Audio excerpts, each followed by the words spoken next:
আমি তো অনেক বড় গর্তে করেছি, আরো গর্তে করবো। হ্যাঁ, আরে রাজু, তুই এখানে গর্ত করতেছিস কেন?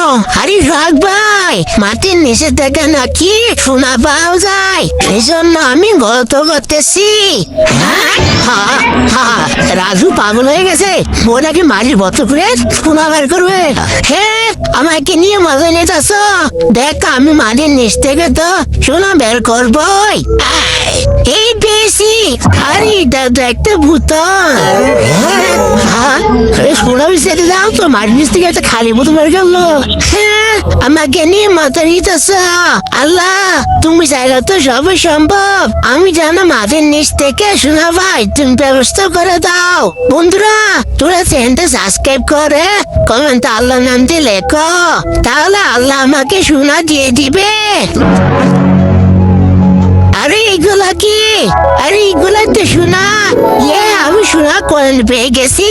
হ্যাঁ, আরে রাজু তো সোনার কয়েন পেয়ে গেছে। চল চল যাই দেখি। রাজু, দেখি তো। আরে এগুলো তো আসলে সোনার কয়েন। বন্ধুরা, আল্লাহ চাইলে সবই সম্ভব। কমেন্টে আল্লাহ তাআলার নামে লিখে দাও। আমার কতগুলো বেলুন, এই বেলুন দিয়ে আজকে মজা করে খেলবো। ওখানে রাজু বেলুন দিয়ে খেলা করতেছে, দাঁড়া দেখাচ্ছি মজা। এই রাজু, বেলুন ফেলে দে, বেলুন দিয়ে খেলা করস। এই নে, এই নে।